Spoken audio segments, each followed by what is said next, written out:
ठीक है, रिकॉर्डिंग चालू हो गया। आपको मैसेज आया क्या? जी प्रभु जी। हाँ हाँ ठीक जी। है, कंटिन्यू करते हैं।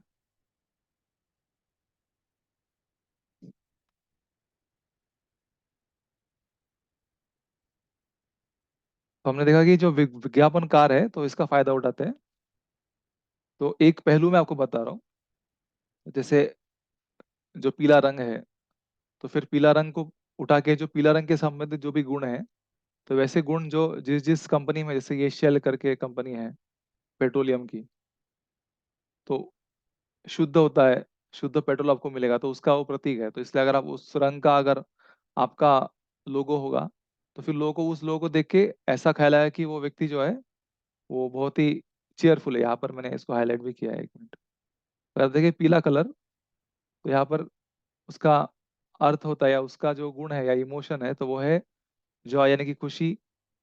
फिर मित्रता, बुद्धिमत्ता, और मोबाइल में आपको दिखेगा नहीं शायद। फिर एक गर्मी या अच्छा स्वभाव, ऐसा करके। फिर वैसे ही अगर आप अलग अलग नीला कलर देखेंगे, तो उसके जब, अभी यहाँ पर जो विज्ञापनकार थे उन्होंने सब पॉजिटिव चीजें लिखे। जैसे लाल कलर तो डेंजर, पैशन। तो डेंजर मतलब क्या, तो खतरनाक ऐसा। तो हमें लगे कि ये निगेटिव है, लेकिन आर्मी वालों के लिए अच्छा है, क्योंकि आर्मी वालों को डेंजर होना चाहिए ना, तभी तो वो दूसरे लोगों को हरा पाएंगे इस तरह से। तो फिर वही जो हम देखते हैं रजोगुण जो है पैशन का, तो उसमें भी देखो आया है। और इसमें रोमांस लिखा है, तो वो भी क्या लिखा है, ये रेड कलर में, मतलब रजोगुण। तो इस तरह से एक्साइटमेंट, एनर्जी। तो अभी ये लोगों ने भगवता नहीं पढ़ा है, लेकिन फिर भी जो गुण है वो कार्य करता है। जैसे रंग का उदाहरण लिया, तो इस तरह से अलग अलग जो रंग है, तो वो अलग अलग भावनाएं को प्रदर्शन करते हैं। तो ऐसे ये जो अलग अलग गुण भी है, तो यही गुण है वो अलग अलग रूप में विभाजित होते हैं और अलग अलग गुण और भावना प्र- प्रतीत करते हैं। तो फिर अभी अगले श्लोक हम पढ़ेंगे, तो और विस्तार में भगवान उसको बताएंगे।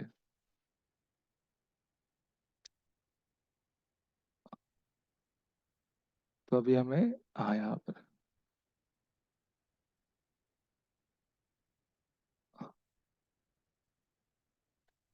तो अभी यहाँ से हम उच्चारण करेंगे 17वां अध्याय का 7वां श्लोक। आहारस्तवपि सर्वस्य आहारस्त्वपि सर्वस्य त्रिविधो भवति प्रियः त्रिविधो भवति प्रियः यज्ञस्तपस्तथा दानम् यज्ञस्तपस्तथा दानम् तेषां भेदम् इमं शृणु। तेषां भेदम् इमं शृणु। तो शीतल माता जी, इसका आप अनुवाद पढ़ सकते हैं? हाँ प्रभु जी, पढ़ती हूँ। हम्म, पढ़ो। हाँ यस। यहाँ तक कि प्रत्येक व्यक्ति जो भोजन पसंद करता है वह भी प्रकृति के अनुसार 3 प्रकार का होता है। यही बात यज्ञ, तपस्या तथा दान के लिए भी सत्य है। अब उनके भेदों के विषय में सुनो। हाँ धन्यवाद। तो जैसा अभी हमने देखा कि अलग अलग रंग होते हैं, तो वैसे ही अभी हम देखेंगे कि जो व्यक्ति खाता है, तो उसके भी अलग अलग रंग होते हैं। फिर यज्ञ, तो यज्ञ भी अनेक प्रकार के यज्ञ होते हैं। तो कौन से प्रकार के यज्ञ कौन सा रंग निर्माण करेगा, मतलब ही कौन सा गुण में होगा, वो हम देखेंगे। फिर इस तरह से तपस्या भी जो है वो रंगों में होती है या फिर गुणों में होती है। फिर दान भी जब व्यक्ति को देता है, तो सत्वगुण में होता है, रजोगुण में होता है, तमोगुण में होता है। तो इस तरह से, तो भगवान अभी उसके भेदों को समझा रहे हैं।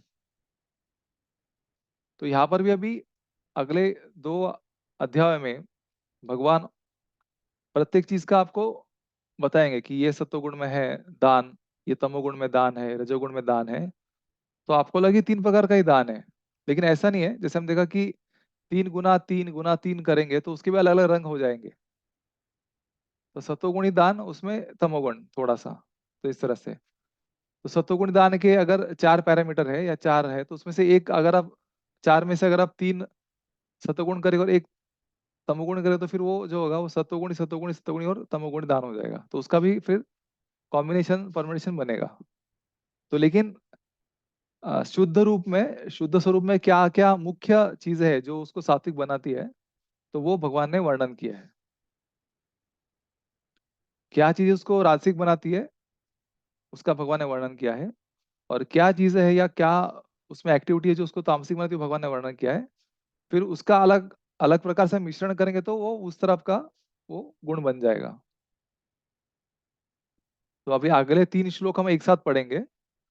तो पहला अभी खाने के बारे में बताया, तो 17.8 9 और 10 हम तीनों का एक साथ उच्चारण करेंगे, एक साथ उसका भावार्थ पढ़ेंगे, फिर बाद में एक साथ उसको समझेंगे। तो मेरे साथ उच्चारण कीजिए। आयु सत्व बल आरोग्य, आयुं आयु सत्त्वबलम् सत्वबलो आरोग्यं आरोग्य सुख प्रीति विवर्धना, सुख प्रीति सुखप्रीतिविवर्धनाः विवर्धनाः रस्याः स्निग्धाः स्थिरा, रस्याः रस्याः सिघ्नाः स्थिरः सिघ्नस्थिराः रस्याः स्निग्धः स्थिरा हृदया, रस्याः रस्याः सिघ्नाः स्थिरः स्निग्धतः हृदया शिरः आहारः सात्विक प्रियः। आहाराः आहार सात्विकप्रियाः। सात्विक प्रियः। हाँ, तो कुणाल प्रभु जी आप इसका भावार्थ पढ़िए। हरे कृष्ण बाबू जी। हाँ, यस प्रभु जी। जो जो भोजन सात्विक व्यक्तियों को प्रिय होता है वह आयु बढ़ाने वाला, जीवन को शुद्ध करने वाला तथा बल, स्वास्थ्य, सुख तथा तृप्ति प्रदान करने वाला होता है। ऐसा भोजन रसमय, स्निग्ध, स्वास्थ्यप्रद तथा हृदय को भाने वाला होता है। हम्म, तो अभी आगे 2 श्लोक भी आप ही पढ़िए, पहले हम उच्चारण करें फिर बाद में आप पढ़िए। जी बाबू जी। हम्म, कट्वा अम्ल लवण अति उष्णा। कट्व कट्व अमलं अम ग्रहणातुच्च हाँ, एक बार मैं धीरे पढ़ता हूँ। और कट्व आम्ल लवण अति उष्णा, कट्व कट्व अमलं आम्ल लवणतुच्च लवण अतिविश्य करेक्ट। तीक्ष्ण रुक्ष विदाहिणः, तीक्ष्ण रुक्ष रुक्ष विदाहिनः तीक्ष्णविदाहिनः आहारा राजस इष्टा, आहाराराजसेष्टा आहारराजेष्टा दुःख शोक अमय प्रदाह। दुःख दुःख शोक शोक अमप्रदाय अमय प्रदा। हाँ, अभी इसका अनुवाद पढ़िए। अत्यधिक तिक्त, खट्टे, नमकीन, गरम, चटपटे, शुष्क तथा जलन उत्पन्न करने वाले भोजन रजोगुणी व्यक्तियों को प्रिय होते हैं। ऐसे भोजन दुख, शोक तथा रोग उत्पन्न करने वाले हैं। तो ये रजोगुणी आहार है। अभी हम तमोगुण का पढ़ेंगे।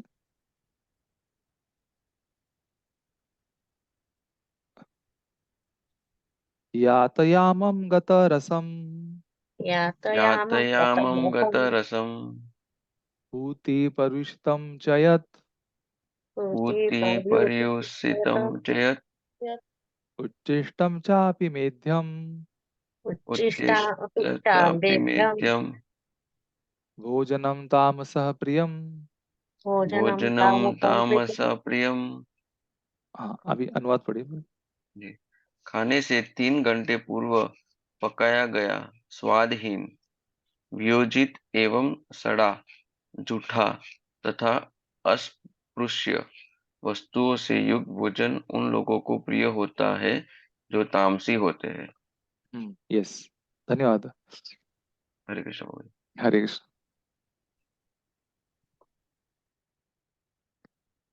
तो इसलिए अभी हम 8वें से चर्चा करेंगे। तो इसका जो प्रभुपाद ने भावार्थ दिया है, तो वो एक ही आखिरी 10वें श्लोक में जो है, इसी में सारा मिलाकर प्रभुपाद जी ने पहले पैराग्राफ में सत्वगुण का, दूसरे पैराग्राफ में रजोगुण का, तीसरे पैराग्राफ में तमोगुण का वर्णन किया है। तो लेकिन हम अभी सभी आचार्यों के इसे देखेंगे कि उनका क्या क्या मत है और कैसे उसको समझे।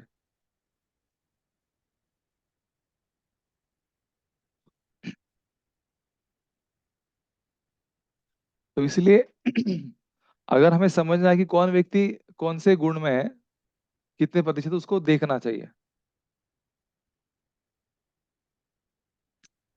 तो ऑब्जर्वेशन या निरीक्षण बहुत महत्वपूर्ण है। तो लेकिन निरीक्षण करने से पहले हमें पता होना चाहिए कि क्या निरीक्षण करना है, तो ही हम सही चीज देखेंगे।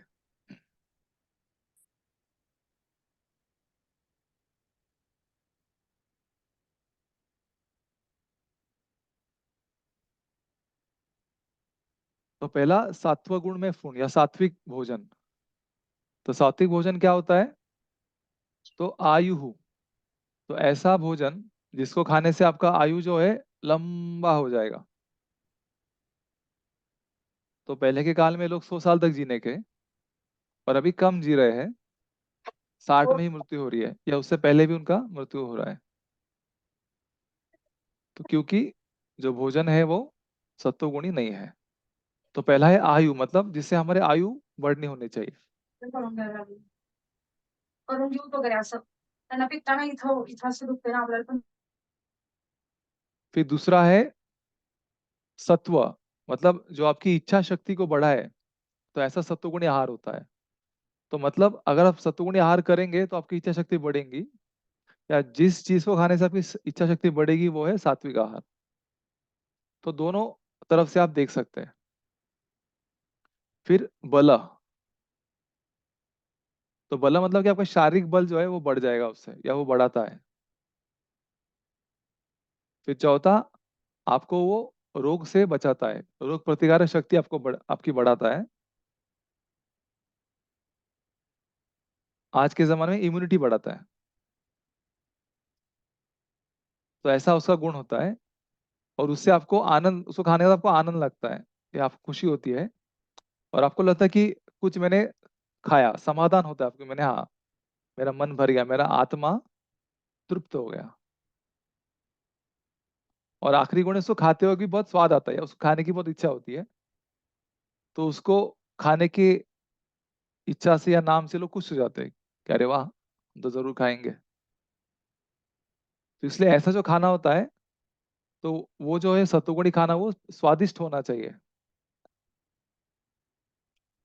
तो ही वो सत्वगुण में है। और सिर्फ स्वादिष्ट नहीं, तो वो रसीला भी होना चाहिए। तो हम यहाँ पर बलदेव विद्याभूषण जी बताते हैं कि जो चना होता है, तो वो चना जो है वो स्वादिष्ट होता है, लेकिन उसमें जूस नहीं होता, रस नहीं होता। तो इसलिए हम उसको सत्वगुणी नहीं बोल सकते।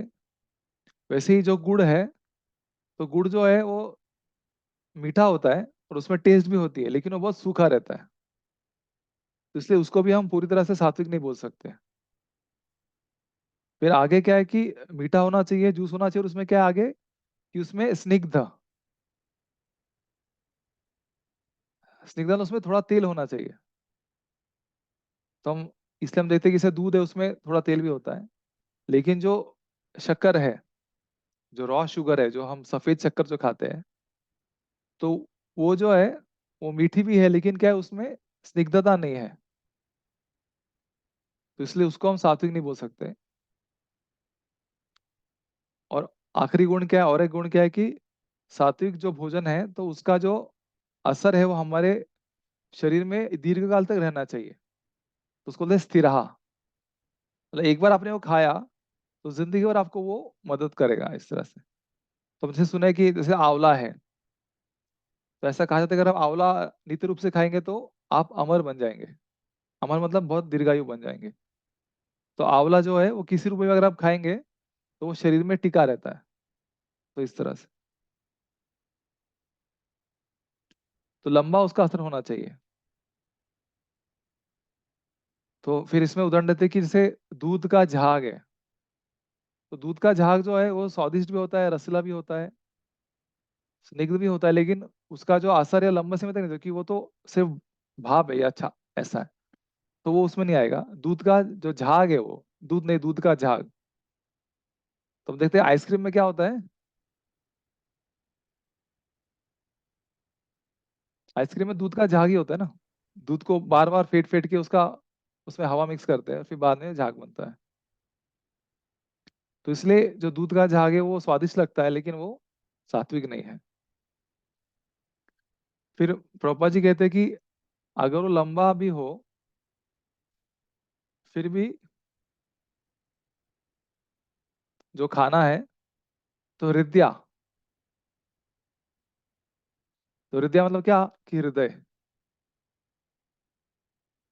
तो इसलिए ऐसा खाना जो हमारे हृदय को, पेट को और दूसरे जो इंद्रिय है उनको शक्ति देता है, उनको नरिश करता है, तो ऐसा जो आहार है वो सात्विक आहार है।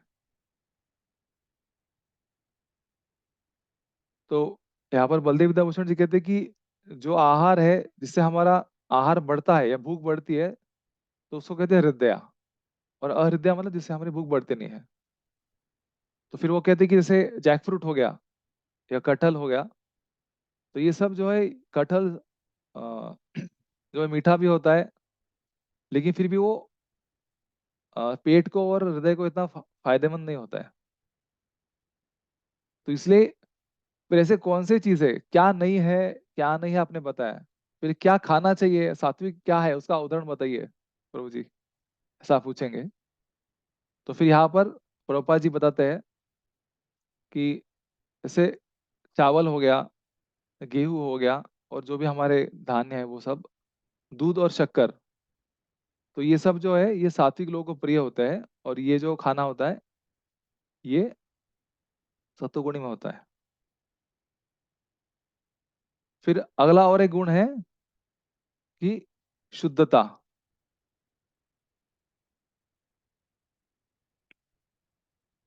तो सात्विक जो अन्न है तो वो शुद्ध होना चाहिए, तो ही वो सात्विक लोग उसको पसंद करेंगे। तो ये है सत्वगुणी आहार।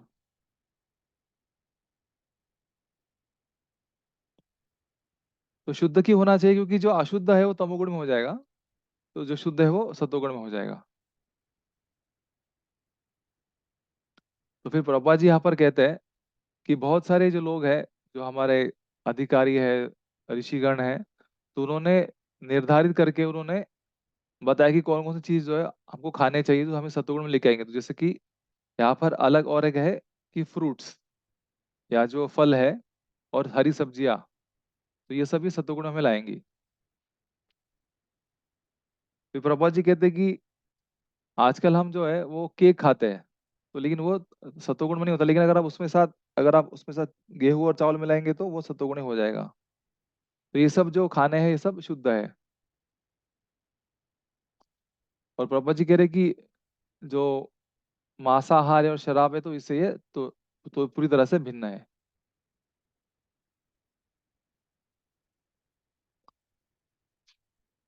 तो फिर अभी लोग यहाँ पर कहेंगे कि अरे इसमें स्निग्ध होना चाहिए, मतलब फैट होना चाहिए, तो ऐसा फैटी फूड कौन सा फूड है। तो फिर लोग बोले कह रहे फिर हमें मांसाहार भी करना चाहिए।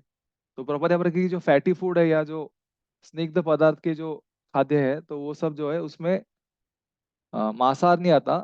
तो जो फैट है या जो स्निग्धता है तो वो दूध के स्वरूप में जो है वो हम प्राणियों से लेते हैं, जो वो हम ले सकते हैं या खा सकते हो। इसलिए प्रभुपाद जी कहते हैं कि दूध या चीज हो गया, दही हो गया, मक्खन हो गया, तो ये सब जो है ये प्राणियों से प्राप्त होता है, लेकिन ये हम सत्वगुण में इसको ले सकते हैं। और इसमें किसी भी प्रकार के पशु की इसमें हत्या का कोई सवाल नहीं है, होती नहीं है, तो इसलिए ये सत्वगुण है। तो प्रभुपाद की जो बहुत क्रूरता है उसी कारण लोग पशुओं को मारते हैं। तो पशुओं को मारना जो है तो ये असभ्य लोगों का कार्य है।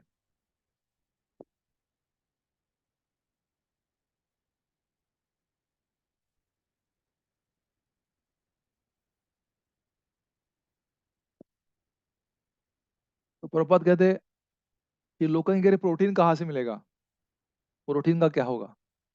तो प्रोटीन के लिए जो दाल है और गेहूं उसके अंदर और दूध के जो पदार्थ है उसमें बहुत सारा प्रोटीन होता है, ऐसा प्रभुपाद जी कहते हैं।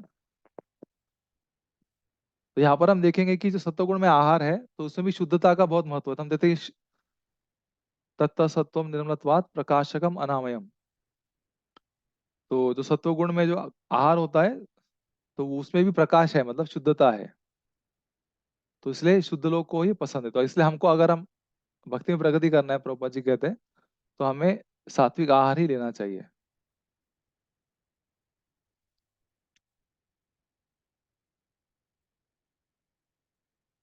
फिर अभी हम अगला श्लोक देखेंगे।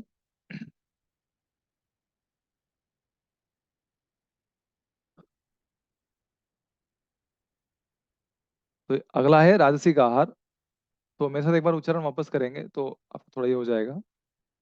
कट्व आम्ल लवण अति उष्ण, कट्व आम्ल लवण तृष्ण तीक्ष्ण रुक्ष्ण विदाहिनः, तीक्ष्ण वृक्ष विदाहिनः आहार राजेश एष्टाः, आहारा राजश्रेष्ठा दुःख शोक अमय प्रदाः।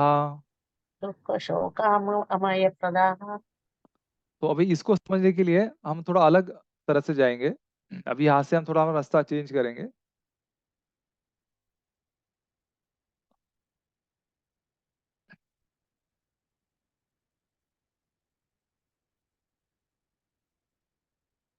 तो हर किसी को चाहिए कि मेरा स्वास्थ्य अच्छा रहना चाहिए, तो मुझे क्या करना चाहिए। तो बहुत एसिडिटी हो रहा है, पेट दर्द कर रहा है, तो ऐसे अलग अलग प्रकार के हमें समस्या होती होती है। तो इसका सब समाधान जो इस श्लोक में दिया हुआ है। तो जो अन्न बीमारी उत्पन्न करता है, उत्तेजना उत्पन्न करता है, वो है राजसिक आहार। तो इसलिए अभी हम इसको समझेंगे भागवतम से और सृष्टि के इससे। तो हमने देखा कि सृष्टि में 24 तत्व है। सबसे 5 जो है महाभूत है, अग्नि, जल, वायु, आकाश। तो प्रत्येक जो तत्व है उसका एक गुण होता है। तो हम देखते हैं जैसे आकाश है तो सबको वो जगह प्रदान करता है। वैसे हम देखेंगे जो पृथ्वी है यहाँ पर, तो पृथ्वी क्या है कि पृथ्वी स्थिर होती है हमेशा, और उससे हम कोई भी चीज बना सकते हैं। जैसे हम मट्टी से गोले बना सकते हैं, खिलौने बना सकते हैं। तो ये पृथ्वी का गुण हो गया। तो यहाँ पर अभी क्या कहा है कि अत्यंत तीखा, खट्टा, कड़वा और नमकीन, तो ये क्या करता है, बीमारी उत्पन्न करता है। तो इसलिए हम देखें कि मीठा जो है पृथ्वी प्लस जल, ऐसा ये जो 5 तत्व ये 5 स्वाद में चले गए हैं।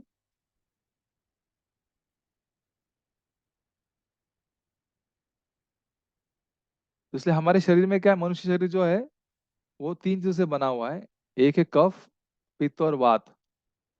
तो प्रभा जी कहते हैं कि जब कोई व्यक्ति बहुत तीखा अन्न खाता है तो उसके पेट के अंदर जो कफ होता है तो वो चला जाता है, इसलिए बीमारी उत्पन्न होती है।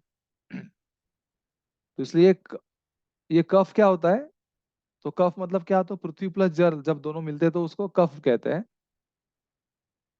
जब अग्नि और जल मिलता है तो पित्त होता है, और आकाश और वायु मिलता है तो वात होता है।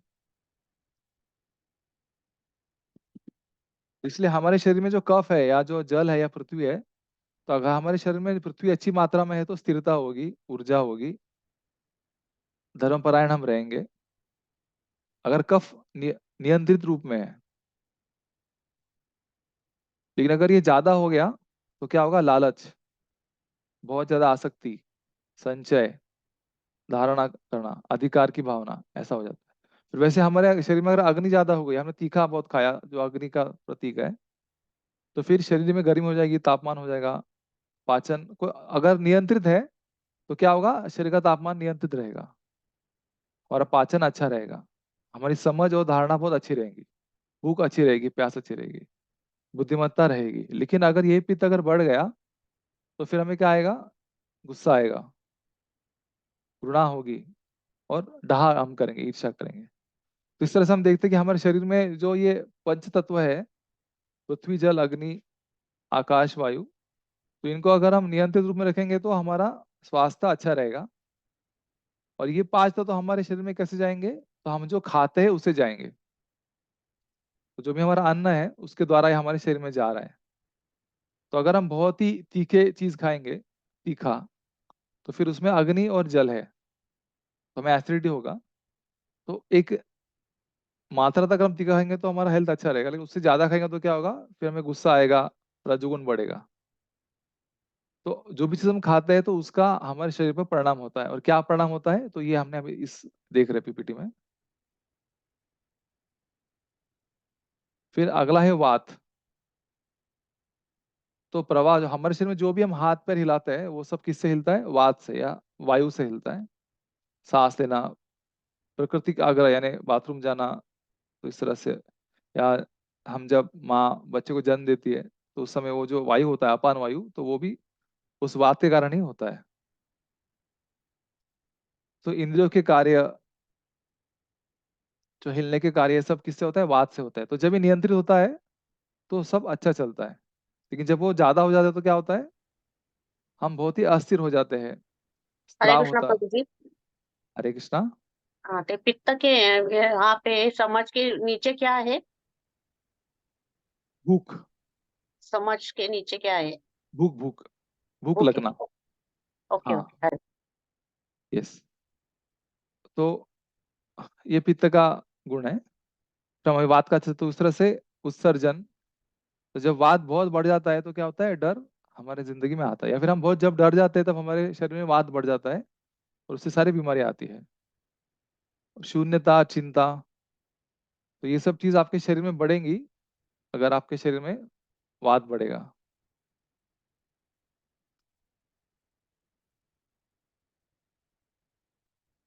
तो इसलिए भी यहाँ पर क्या बताया है कि अगर आप राजसिक आहार करेंगे तो क्या होगा? बहुत तीखा आप खाएंगे, बहुत खट्टा खाएगा तो क्या होगा? आपको जलन उत्पन्न होगा हृदय में, खाते वक्त, पेट में। और ऐसा जो भोजन है तो वो दुख, शोक और रोग उत्पन्न करता है। तो किस तरह से अभी हम देखेंगे।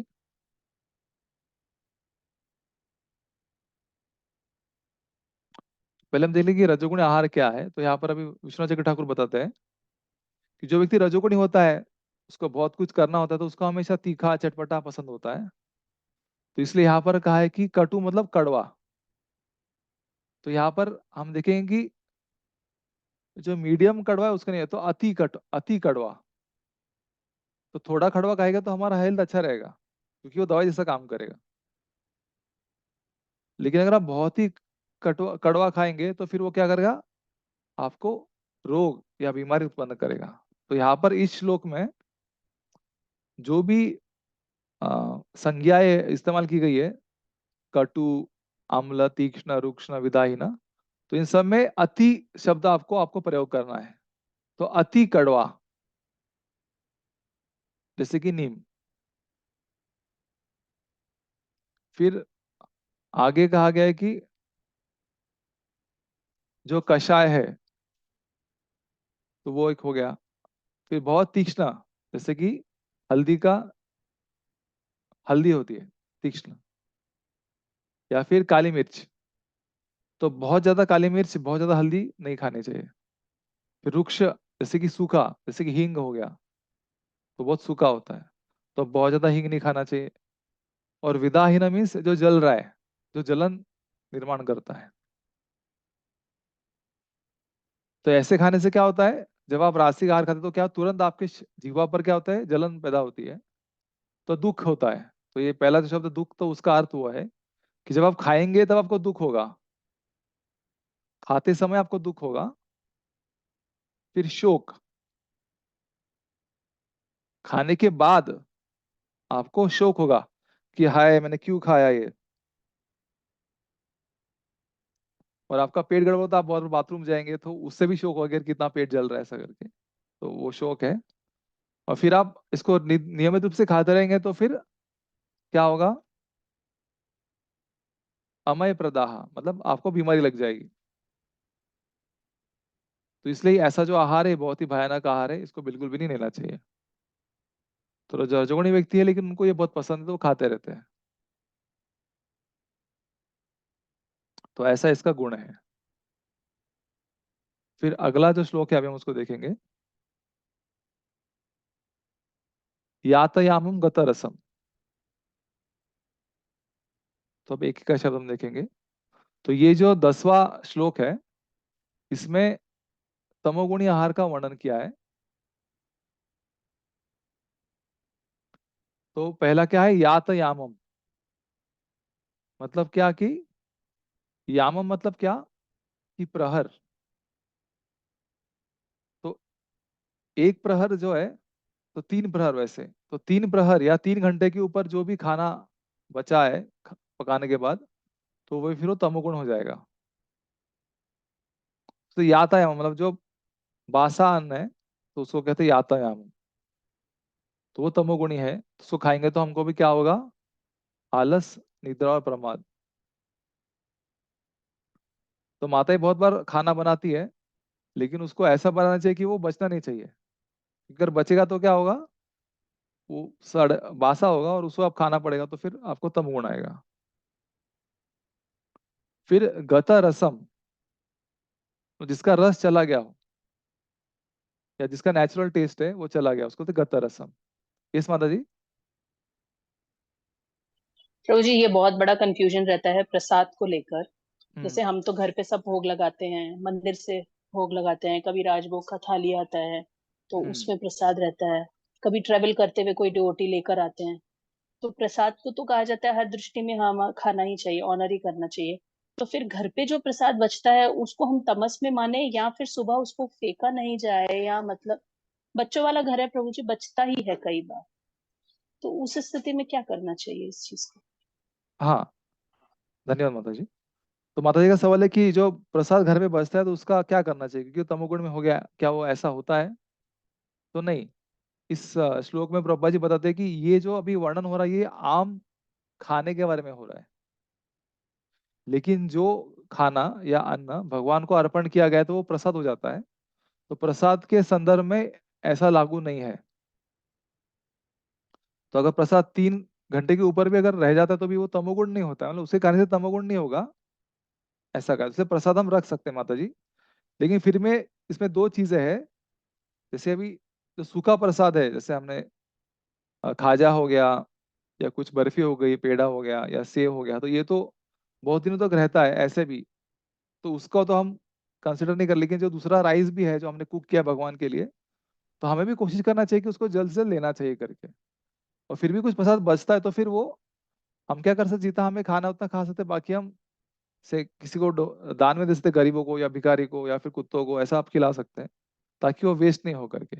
लेकिन अगर प्रसाद जो है अगर 3 घंटे के ऊपर भी रहा तो भी वो तमोगुण निर्माण नहीं करेगा, मतलब वो तमोगुणी आहार नहीं कहा जाएगा। तो यहाँ पर प्रॉपर ने स्पष्ट इसके तात्पर्य में ही कहा है।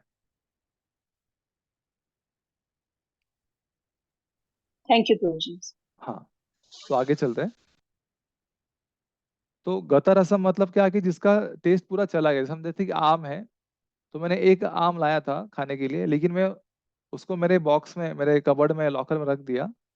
लेकिन मुझे 2 हफ्ते के बाद अगर मैंने आम लाया था और मुझे खाना है, तो 2 हफ्तों के अंदर तो पूरा आम उसका पूरा टेस्ट चला जाएगा, पूरा सड़ जाएगा, गल जाएगा। तो ऐसा जो है तो वो तमोगुण में आ जाएगा। तो गता रसम जिसका टेस्ट चला गया है।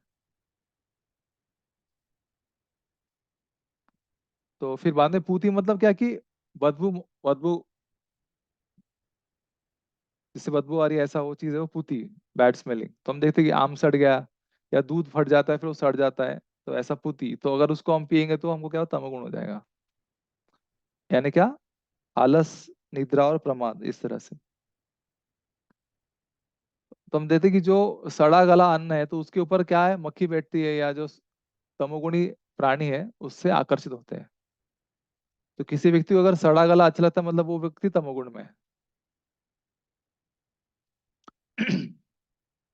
तो इसका उदाहरण भी आता है कि जो तमोगुणी व्यक्ति होते हैं तो उनको सत्वगुणी चीज अच्छी नहीं लगती, तमोगुणी चीजें अच्छी लगती है। तो एक बार श्रीला भक्ति सिद्धांत सरस्वती ठाकुर जो है वो प्रचार करने के लिए म्यांमार गए थे, बर्मा के इधर। तो वहां पर महाराज भक्ति सिद्धांत ठाकुर का प्रवचन हुआ, तो वहां पर प्रवचन के बाद लोगों ने, सब भक्तों ने हलवा बनाया। तो जैसे ही उन्होंने हलवा बनाया तो शुद्ध घी में हलवा बनाया, तो उस हलवे की महक सब जगह फैल गई। तो लेकिन उन्होंने देखे कोई लोग आ ही नहीं रहे खाने के लिए, कोई लोग आ ही नहीं रहे खाने के लिए। तो फिर उन्होंने सोचा कि ऐसा कि इतना सारा स्वादिष्ट हलवा है और वही प्रसाद है, और इसको क्यों नहीं लोग खा रहे? सब लोग उससे ऐसा कर रहे हैं, ये बदबू आ रहा है, बदबू आ रहा है, ऐसा करे उससे दूर जा रहे हैं। तो फिर उन्होंने पता किया, तो वो जो वहां पर जो स्थायी लोग थे, तो वो जो लोग जहाँ पर रहते हैं वो बहुत ही तमोगुणी रहते हैं। तो वो लोग क्या करते हैं, उनका आहार क्या होता है, तो वो जो मांसाहार तो करते ही है, लेकिन साथ साथ वो क्या करते हैं कि उनके गांव में एक ऐसा बहुत बड़ा घर है और घर के ऊपर उन्होंने ऐसा बहुत बड़ा टैंक बनाया, बड़ी टंकी है।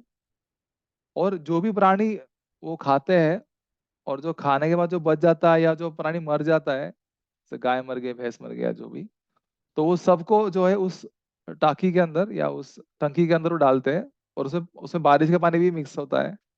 ऐसा करके पूरा वो जो मांस है वो जब सड़ जाता है, गल जाता है, तो उसका फिर वो क्या होता है, उसका एक द्रव्य बनता है, लिक्विड। फिर नीचे उन्होंने एक नल रखा है, तो फिर उस नल से निकाल के वो जब सड़ा गला जो पानी आता है उसको वो पीते हैं जूस करके। तो ऐसे गंदे लोग थे वहां पर। तो फिर ऐसे लोग जो ऐसा अन्न खाते थे, फिर उनको जाहिर है कि ये उनको हलवा पसंद नहीं आया, तो इसलिए फिर वो उन्होंने उसको लिया नहीं। तो इसलिए पूथी मतलब बैड स्मेलिंग, बदबू करने वाला। तो बदबू करने वाला जो ऐसा अन्न है जो लोगों को पसंद है, बहुत ये चाव के साथ खा रहे हैं, मतलब वो तमोगुणी में है। फिर परुषितम आ गया है। परुषितम मतलब क्या कि जो बहुत ज्यादा मतलब पक गया है। तो प्रभुपाद यहाँ पर शब्द इस्तेमाल करते हैं डीकम्पोज या सड़ा हुआ। तो जो चीज सड़ गया है उसको कहते हैं परुषितम। और उच्चिष्टम तो आप सबको पता है कि झूठा। तो यहाँ पर आचार्यगण कहते हैं कि गुरु और जो साधु संत है, तो उन सबका जो उच्चिष्ट है वो आप ले सकते हैं, और वो आपको भक्ति में उन्नति प्रदान करेगा। लेकिन जो साधारण अन्न है, साधारण व्यक्ति से खाया हुआ झूठा है, तो वो तमोगुण में आता है। फिर अमेध्यम। अमेध्यम मतलब कि ऐसा अन्न जो हम स्पर्श भी नहीं कर सकते, उसको छू भी नहीं सकते। जैसे कि यहाँ पर बलदेव विद्या भूषण जी कह रहे हैं कि तंबाकू, तंबाकू जो है या शराब जो है, तो ये अस्पृश्य चीज है, तो उसको छूना भी नहीं चाहिए। तो फिर यहाँ पर कहते हैं कि ऐसे जो तमोगुणी आहार है, तो रजोगुण व्यक्ति को बहुत, सॉरी, तमोगुण व्यक्ति को बहुत प्रिय है। लेकिन सतोगुण व्यक्ति है उसको देखकर गुणाकातर वहां से भाग जाता है वो। तो इसलिए यहाँ पर अभी अ, बलदेव विद्याभूषण जी कह रहे हैं कि ये जो लिस्ट है खाने का, तो इसको पढ़कर हमें यही समझना चाहिए कि अगर हमें हमारी भलाई हम चाहते हैं, तो हमें सिर्फ सात्विक अन्न ही लेना चाहिए, इस तरह से। तो लेकिन प्रभुपाद उसके आगे कहते हैं कि जो वैष्णव गण है, वैष्णव भक्त है, तो वो सत्वगुणी आहार भी उसको त्याग कर देते हैं अगर वो भगवान को अर्पण नहीं किया है तो। तो अगर कोई आहार भगवान को अर्पण नहीं किया, तो भले वो सत्वगुणी हो, रजोगुणी हो, तो भी उसको भक्त स्वीकार नहीं करता, तो केवल वो भगवान का प्रसाद ही स्वीकार करते हैं। तो भगवान का जो प्रसाद है वो तीन गुणों के परे है। तो ऐसा प्रभुपाद जी कह रहे हैं, और ये भागवतम से भी हम समझ सकते हैं। फिर आगे प्रभुपाद इसमें बताते हैं कि जो तमोगुणी आहार होता है वो बिल्कुल फ्रेश नहीं होता, एक्सेप्ट प्रसादम, प्रसादम को छोड़ के।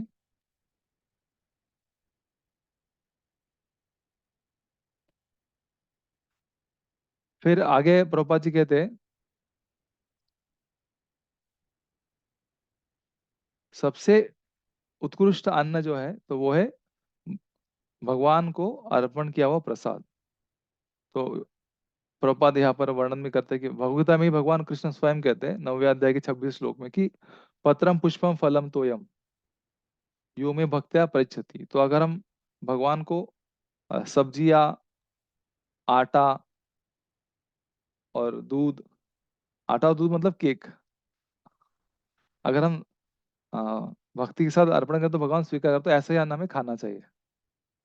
तो इसलिए खाने में जो है भगवान केवल हमारा भावना ही खाते, लेकिन फिर भी प्रसादम बनाने की भी एक विधि है, उसी के हिसाब से हमें प्रसाद बनाना चाहिए, ऐसा नहीं कैसा भी प्रसाद बना दिया। तो प्रभुपाद जी यहाँ पर भी कह रहे हैं कि प्रसाद है, तो हालांकि वो प्रसाद है, लेकिन फिर भी उसको जो शास्त्रोक्त जो विधि है उसी हिसाब से उसको बनाना चाहिए। तो अगर ऐसा प्रसाद बहुत दिनों पहले ही बनाया हुआ है, लेकिन अगर शास्त्र की विधि से बनाया हुआ है और भगवान को अर्पण किया हुआ है, तो उसको हम बहुत बहुत दिनों के बाद भी ले सकते हैं। तो इसका कोई उदाहरण मुझे बता सकता है?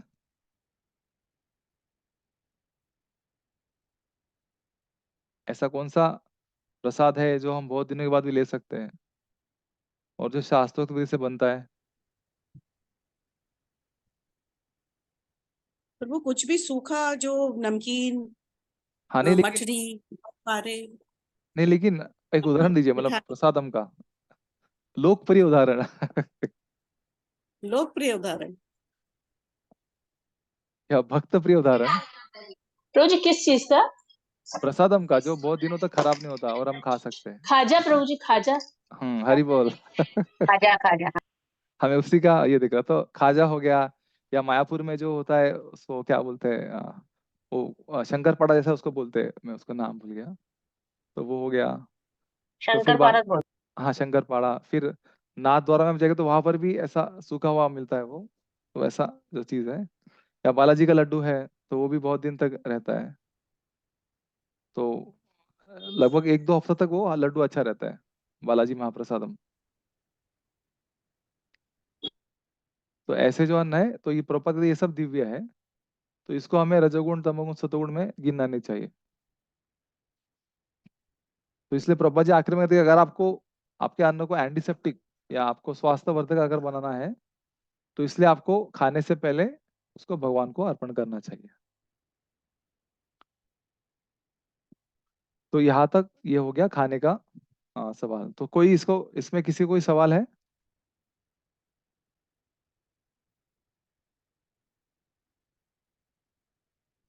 कौन सा खाना चाहिए, क्यों नहीं खाना चाहिए?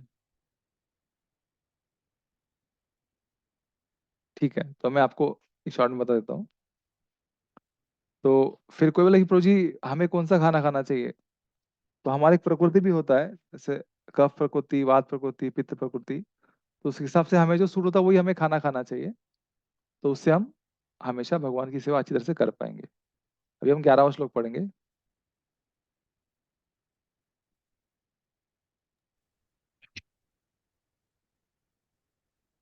अफलाकांक्षिभिर्यज्ञो अफलाकांक्षिभिर्यज्ञो विद्धि दृष्टो य इज्जते विद्धि दृष्टो य इज्यते यष्टव्यमिति मनः यस्तव्यमेवेति मनः समाधाय स सात्विकः। माधाय स समादाय स सात्विकः। सात्विकः। हाँ, कानी ठाकुर को आप पढ़ सकते हैं, कानी ठाकुर को आप पढ़ सकते हैं, तो उनकी इधर आवाज नहीं आ रहा है। ठीक है, अनुभव माता जी आप पढ़ सकते हैं। जी प्रभु जी। हाँ। यज्ञों में वही यज्ञ सात्विक होता है जो शास्त्र के निर्देशानुसार कर्तव्य समझकर उन लोगों के द्वारा किया जाता है जो फल की इच्छा नहीं करते। Yes, thank you. तो अभी यहाँ पर श्लोक क्रमांक 11 में और 12-13, तो इसमें यज्ञ 3 प्रकार के यज्ञ है, सात्विक यज्ञ, राजसिक यज्ञ और तामसिक यज्ञ का वर्णन किया है, तो उसका अभी हम वर्णन देखेंगे।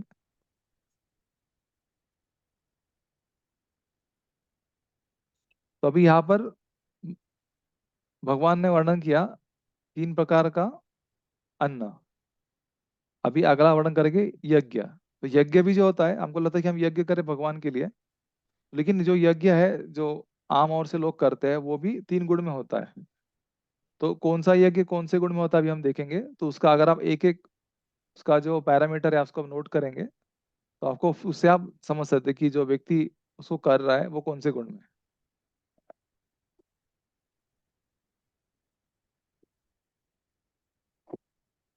तो अभी हम देखेंगे। तो अफलकांक्षी भी मतलब ऐसा यज्ञ, इज्जत मतलब जो करता है, तो इस यज्ञ में हरे कृष्णा, ठीक है, तो हमें कोई भी भौतिक इच्छा या भौतिक फायदा उससे होगा या हमें इससे कुछ इनाम मिलेगा, ऐसी उसमें आशा नहीं होना चाहिए, तो वह सात्विक यज्ञ। तो हरे कृष्णा, आपका कोई सवाल है प्रभु जी?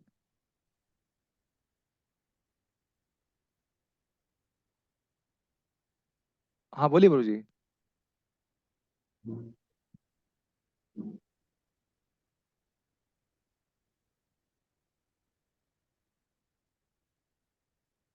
ठीक है, कुछ पूछ नहीं रहे, ओके। तो as a matter of duty, मतलब हमारा जो कर्तव्य है, हमारा कर्तव्य है कि हमें भगवान का यज्ञ करना चाहिए, इसलिए हम यज्ञ कर रहे हैं, या कोई भी जो यज्ञ हमें बताया गया है उसे हम करना चाहिए। जैसे कर्तव्यबद्ध होकर जो अगर यज्ञ करेंगे तो उसको सत्वगुण यज्ञ कहेंगे। फिर अगर आप कर्तव्य बोल के भी कर रहे फिर भी उसकी जो करने की विधि है तो वो शास्त्र सम्मत होनी चाहिए, तो फिर ये यज्ञ सत्वगुण होगा। फिर कोई कहेगा कि अरे अगर हम यज्ञ कर उससे हमें कोई फल ही नहीं मिलेगा, कोई रिजल्ट ही नहीं मिलेगा, तो उसको क्यों करना चाहिए? तो उसका उत्तर दिया कि यष्टव्यम एव इति, तो केवल भगवान की प्रसन्नता के लिए हम कर रहे हैं, ऐसा हमें मन में समाधाय मतलब ध्यान करके उसे करना चाहिए, तो ऐसा यज्ञ का सत्वगुण होता है। तो प्रभुपाद बताते हैं कि जब भी कोई यज्ञ होता है या कोई भी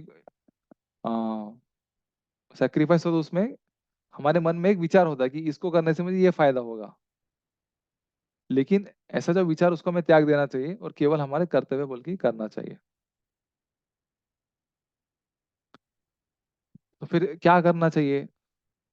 तो प्रभुपाद कहते हैं कि जैसे मंदिरों में या जो चर्च होता है तो उसमें बहुत सारे विधि विधान होते हैं, तो लेकिन ऐसे जो विधि विधान है वो क्यों किए जाते हैं? ताकि मुझे कुछ फायदा हो, तो मुझे पुत्र प्राप्त हो, मुझे धन धान्य प्राप्त हो, मुझे अच्छी मतलब किसी को अच्छी पत्नी प्राप्त हो, तो ऐसे अलग अलग उनके कारण होते हैं, लेकिन ये सब कारणों को हमें बाजू में रखना चाहिए। तो हमें मंदिर में क्यों जाना चाहिए, चर्च में क्यों जाना चाहिए? तो प्रभुपाद कहते हैं कि सिर्फ हमें भगवान को अपना प्रणाम या अपने आदर अर्पण करने के लिए जाना चाहिए। भगवान को हमें मंदिर में जाके फूल अर्पण करने चाहिए और खाद्य पदार्थ अर्पण करने चाहिए, और इसका हेतु क्या होना चाहिए कि मुझे कोई भी इससे भौतिक चीज या भौतिक फायदा नहीं हो।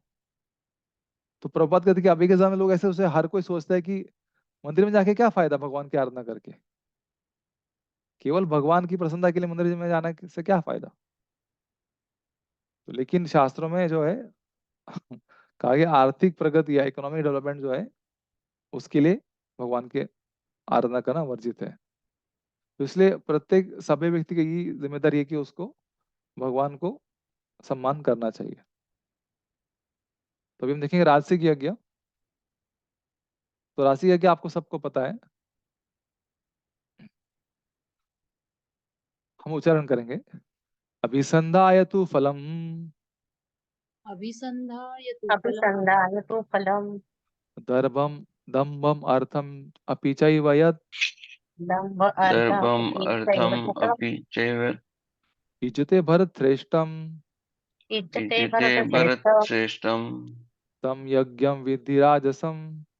तम तं यज्ञ विधि यज्ञं राजसम। विद्याधरसम्। हाँ, परमेश्वरी माता जी आप पढ़ सकते हैं। हाँ, पढ़ सकते हैं। लेकिन हे भरत श्रेष्ठ, जो यज्ञ किसी भौतिक लाभ के लिए गर्ववश किया जाता है उसे तुम राजसिक जानो। हरे कृष्ण। हरे कृष्णा। तो अभी यहाँ पर हम देख रहे हैं कि सतोगुणी व्यक्ति जो है वो कुछ नहीं चाहता, रजोगुणी व्यक्ति सब कुछ अपने लिए चाहता है। तो वैसे जो यज्ञ भी जो करेगा तो उसमें वही गुण आएंगे, जिस गुण में जो यज्ञ है उसमें वही गुण आएंगे। तो यहाँ पर अभी वर्णन किया जा रहा है कि जो यज्ञ एक भौतिक आनंद को प्राप्त करने के लिए किया जाता है, जैसे कि मुझे स्वर्ग जाने के लिए यहाँ पर कह रहे हैं, स्वर्ग की प्राप्ति के लिए या पुत्र प्राप्ति के लिए, तो ऐसा जो यज्ञ है वो रजोगुणी है। उसी साथ साथ जो है दम्भ पूर्वक कि मैंने ये यज्ञ किया है, देखो मैंने इतने सारे लोगों को खाना खिलाया है, इतना खर्चा किया है, इतना सजावट किया है, इतने लोग आए हैं, वैसे दम्भवश जो यज्ञ करते हैं वो तमोगुण में रजोगुण में होता है। फिर जो भी विधि विधान है ऐसे प्रकार के तो उसको रजोगुण में भी समझना चाहिए। फिर अगला तमोगुणी यज्ञ।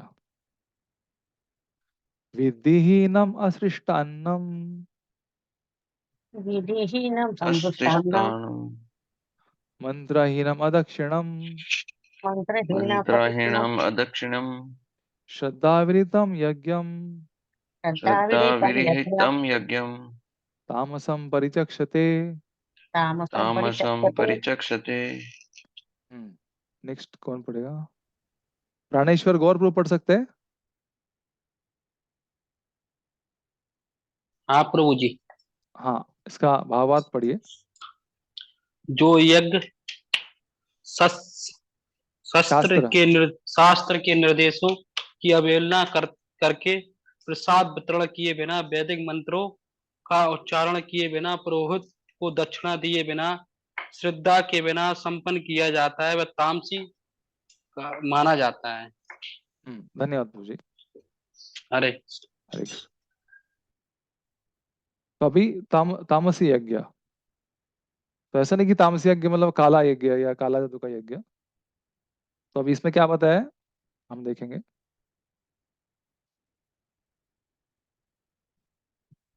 तो कोई भी यज्ञ अगर वो शास्त्र के विरोध में है तो वो तामसी यज्ञ है, पहला पॉइंट। फिर दूसरा है मतलब मनमाने ढंग से हम कोई भी यज्ञ कर रहे हैं तो वो तामसिक है। दूसरा क्या है, असृष्ट अन्नम, मतलब कोई भी यज्ञ अगर हो रहा है और उसमें अगर खाना, अन्न या प्रसाद इसका वितरण नहीं हो रहा है तो फिर वो तमोगुण कहा जाता है। तो प्रभुपाद जी यहाँ पर कहते हैं कि प्रसादम, भगवान को अर्पण किया प्रसादम। और वल्लभ विद्याभूषण और विष्णु ठाकुर कहते हैं कि अन्न का वितरण, तो ये अन्न मतलब प्रसाद हो सकता है, प्रसाद नहीं भी हो सकता, इस तरह से। तो कुछ ना कुछ खाने की चीज हमें दान में देनी चाहिए। फिर तीसरा है कि युक्त या युग रूप, मतलब करेक्ट रूप से, योग्य रूप से मंत्रों का उच्चारण होना चाहिए, तो ही वो अच्छा यज्ञ है। तो अगर वो उच्चारण कैसा भी कर रहे, टेढ़ा मेढ़ा कर रहे या ठीक से नहीं कर रहे तो फिर वो तमोगुण में आएगा। फिर चौथा है कि यज्ञ का आपने एडवर्टाइजमेंट किया, लोग आए, लेकिन जो पंडित जी है या जो यजमान है या जो पुरोहित है उसने आके यज्ञ संपन्न किया, लेकिन आपने उसको कुछ रेम्युनरेशन या उसको कुछ दक्षिणा आपने नहीं दिया, बिना दक्षिणा के, तो वो यज्ञ जो है, सारा यज्ञ आपका सारा किया क्या, वो तमोगुण में चला जाएगा। तो ऐसे भी लोग हैं जिनका विश्वास नहीं होता है। तो यहाँ पर फिर वल्लभ विद्याभूषण जी कहते हैं, पांचवा पॉइंट है कि और बिना श्रद्धा के, तो जो यज्ञ श्रद्धा के बिना किया जाता है वो भी तमोगुण में है। तो फिर यहाँ पर कहा जाता है कि जब कोई व्यक्ति यज्ञ करता है और वो पुरोहित को कुछ दान देता नहीं है या उसकी उसके विरोध में कुछ भावना है इसलिए उसको दान नहीं देता है, तो वो क्यों नहीं देता, क्योंकि उसको श्रद्धा नहीं है। तो उसको उस यज्ञ में श्रद्धा नहीं है या उस पुरोहित में श्रद्धा नहीं, इसलिए वो दान देता नहीं है, तो ऐसा यज्ञ तामसिक हो जाता है। तो मेरे मतलब मेरे पिताजी के रिश्ते में ही एक है, तो उन्होंने अपने बेटी का विवाह किया, सब लोगों को बुलाया और थोड़ा थोड़ा सबको अन्न भी खिलाया। लेकिन जो पंडित जी थे, पुरोहित जी, जिन्होंने शादी लगाई, पूरा मंत्र बोले, तो उनको उन्होंने पैसा ही दिया नहीं। तो उनका डिसाइड होता कि भाई शादी करने का जो उनका दक्षिणा होगा 4,000 रुपये, ऐसे ऐसा करके। तो फिर बाद में वो जब शादी के बाद आए तो फिर वो उसके पिताजी ने कहा कि भाई मैं आपको सिर्फ 1,000 ही दूंगा, आपको लेना तो लो करके। तो इस तरह से उसने जो है, उन्होंने उसको पैसा दिया ही नहीं, तो पूरे ऐसे चला गया। तो इसका मतलब उस व्यक्ति ने जिसने शादी का विवाह किया या विवाह यज्ञ किया, उसको उसमें श्रद्धा ही नहीं है, तो फिर ऐसा जो यज्ञ है वो तामसिक हो गया। तो हम जानते हैं कि तामसिक यज्ञ का परिणाम क्या होगा, आलस, निद्रा और प्रमाद हमारे जीवन में। तो इसलिए प्रभुपाद जी यहाँ पर कहते हैं कि अगर हमें श्रद्धा है तो तमोगुण में श्रद्धा मतलब अश्रद्धालु होना, इस तरह से। तो प्रभुपाद जी इसमें उदाहरण देते हैं कि कुछ कुछ लोग जो है तो वो किसी देवी देवता की आराधना करते हैं केवल पैसे बनाने के लिए, और जैसे वो पैसे बनते हैं तो वो उसको अपनी फिजूल खर्ची या घूमने में या अ, गलत चीजों में खर्च करते हैं, और उस देवी देवता को भूल जाते हैं, या उस जो विधि विधान है उसको भूल जाते हैं, केवल अपने फायदे के लिए वो करते हैं। तो इस तरह से ये सिर्फ दिखाने के लिए जो यज्ञ है, तो ये सब जो है ये प्रामाणिक नहीं है और ये सभी तमोगुण में है। तो ऐसे जो वृत्ति है, ऐसे जिन लोगों की ऐसी वृत्ति है, तो प्रभुपाद कहते हैं कि ये सब जो आसुरी वृत्ति है इसी का विस्तार है। तो आसुरी वृत्ति जो है इसमें हमें दिखती है। तो ऐसे वृत्ति से क्या होगा, पूरे समाज का कुछ फायदा नहीं होता है।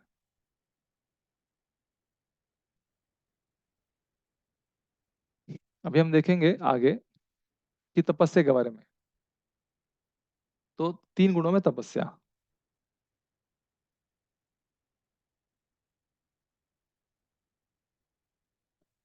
तो उच्चारण करेंगे। तो यहाँ पर अभी जो व्यक्ति तपस्या कर रहा है वो भी 3 गुणों में होती है।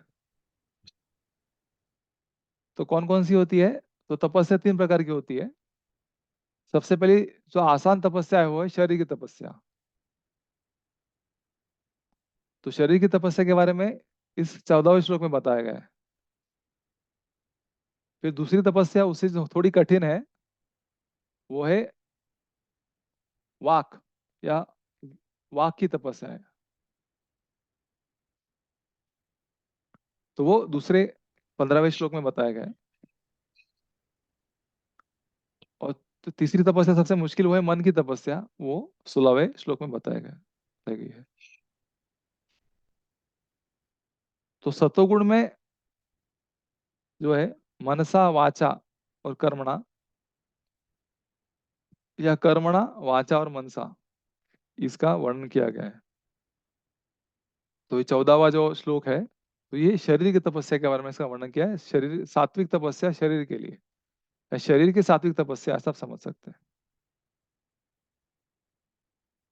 तो उच्चारण करेंगे।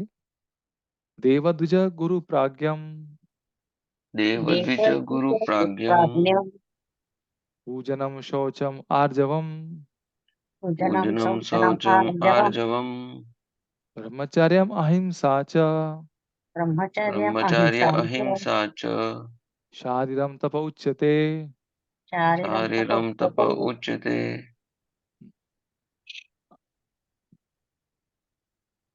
सुलोचना लक्ष्मी माता जी पढ़ सकते हैं क्या आप?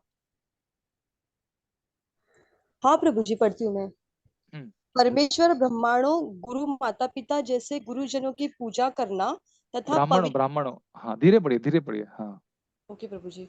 हाँ। परमेश्वर हम्म, ब्राह्मणों गुरु माता पिता जैसे गुरुजनों की पूजा करना तथा पवित्रता सरलता ब्रह्मचर्य और अहिंसा की शारीरिक तपस्या है।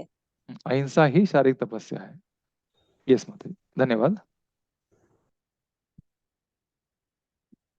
तो अभी यहाँ पर सत्वगुणी तपस्या है। तो सभी को लगा कि ठीक है, रजोगुणी सत्वगुणी यज्ञ देखा, दान, अभी हम तपस्या देख रहे हैं, तो ये सब किताबें में वर्णन किया, लेकिन हमको उसको कुछ, हमारा उसको कुछ संबंध नहीं है। तो ऐसा नहीं है, ये हमारे लिए बताया गया है। तो इसलिए अभी इसके आगे जो 6 श्लोक है गुरुजन ब्रदर की, ये 6 श्लोकों में ये जो है तपस्या बताई गई है तीनों गुणों में। तो जो अगले 3 श्लोक है 14, 15 और 16, उसमें सत्वगुण तपस्या बताई गई है। 17वें में रजोगुणी तपस्या और 18वें में तमोगुणी तपस्या। तो सात्विक तपस्या क्या होती है? जिसमें हम वर्शिप या अर्चना करते हैं भगवान की। तो देव द्विज, तो देव मतलब देवता, तो आचार्यगण मतलब देवता, मतलब जैसे वसु और रुद्र। प्रभुपाद जी बताते हैं कि परम पुरुषोत्तम भगवान श्री कृष्ण, इस तरह से। तो भगवान की तप आराधना करना या पूजा करना ये शारीरिक तपस्या है। फिर दूसरी शारीरिक तपस्या क्या है? तो द्विज, यानी जो ब्राह्मण है या जो भक्त है उनकी उपासना करना या उनको मान देना शरीर से। तो यहाँ पर आचार्यगण ऐसा भी कहते हैं कि द बेस्ट ऑफ द ब्राह्मण, मतलब जो ब्राह्मण में सबसे श्रेष्ठ है उनको, उनकी पूजा करना। कोई भी ब्राह्मण के नहीं, जो ब्राह्मण में श्रेष्ठ है वो। इस तरह से। फिर तीसरा जो है देव द्विज गुरु।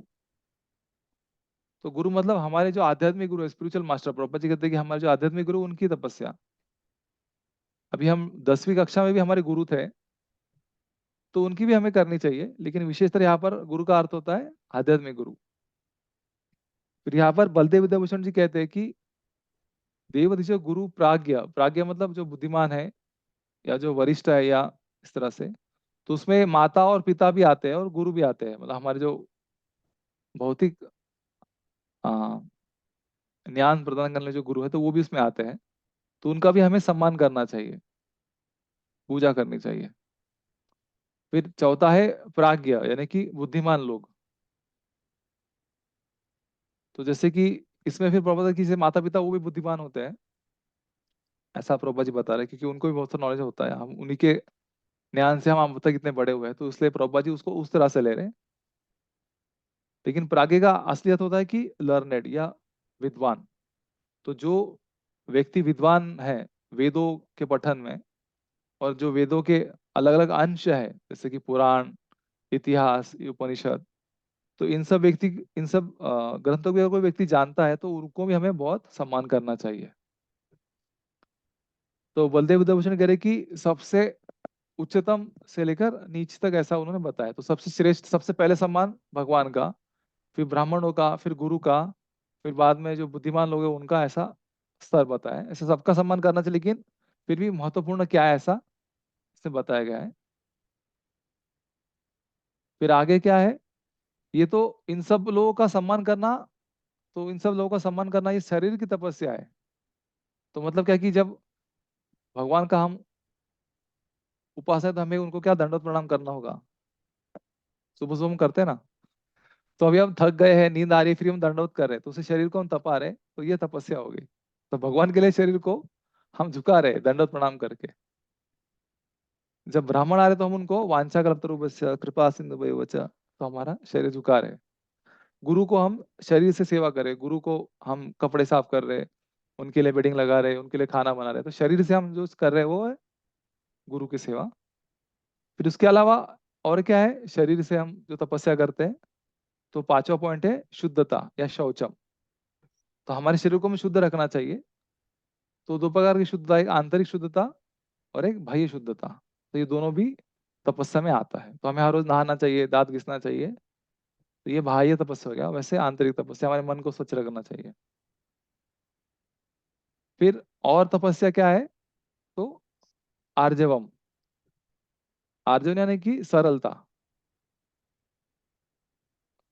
तो जैसे अंदर है वैसे बाहर, हम अगर हम सरल रहेंगे तो हमें बहुत सारी समस्या आएगी, लेकिन अगर हम सरल रहेंगे तो हमारा शरीर को भी तपस्या होगी, लेकिन हम भक्ति में प्रगति करें, सत्वगुण में रहेंगे। तो इसलिए यहाँ पर प्रामाणिकता या सरलता, ऐसा आर्जवों का अर्थ होता है।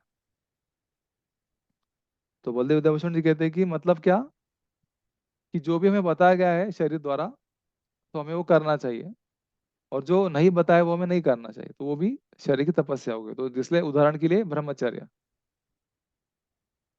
तो सरलता मतलब कि ब्रह्मचर्य है तो हमको ब्रह्मचर्य का पालन करना चाहिए।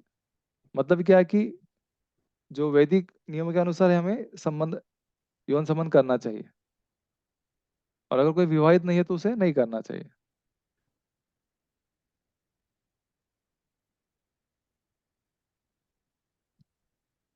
फिर अगला है अहिंसा। तो हमें हिंसा नहीं करनी चाहिए, शरीर से किसी को मारना नहीं चाहिए, पीटना नहीं चाहिए। तो अगर हम ये 8 चीजें करते हैं तो फिर हमारी जो है शारीरिक तपस्या होगी। तो ये सब तपस्या हमें शरीर से करनी है। तो फिर अभी इसका प्रॉपर विश्लेषण करते हैं कि जो परफेक्ट है या एकदम सिद्ध ब्राह्मण है उनको हमें सम्मान करना चाहिए इस तरह से। फिर हमको अभ्यास करना चाहिए खुद को आंतरिक रूप से और बाह्य रूप से स्वच्छ रखने का, और हमारा जो व्यवहार है तो वो भी हमें सरल रखना चाहिए, इसका हमें अभ्यास करना चाहिए, ऐसा प्रभुपाद कह रहे हैं। फिर प्रभुपाद जी ये भी कह रहे हैं कि केवल विवाहिक जीवन में ही हमें जो है यौन संबंध करना चाहिए, उसके बाहर नहीं। तो इसी को ब्रह्मचर्य कहा गया है। तो यह है शारीरिक तपस्या। तो ये सब चीज अगर हम करेंगे तो हम क्या करेंगे, हमारे शरीर में जो भी कलमश है उसको हम निकाल पाएंगे।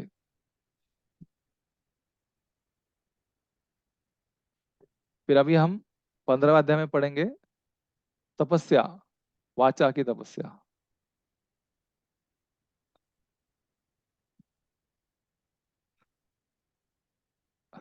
तो मेरे साथ आप बोलिए, अनुद्वेगकरम वाक्यम अनुद्वेगकरं वाक्यं सत्यम प्रियहितम च यत् सत्यं प्रियहितं च यत् स्वाध्याय अभ्यासनम चैव स्वाध्यायाभ्यासनं चैव वाङ्मयं तप उच्यते।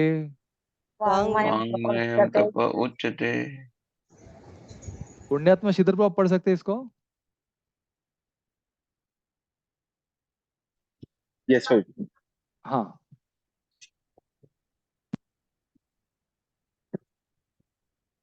सच्चे भाने वाले हितकर तथा देव को शुद्ध ना करने वाले वाक्य बोलना और वैदिक साहित्य का नियमित पारायण करना, यही वाणी तपस्या है। हाँ, धन्यवाद प्रभु जी।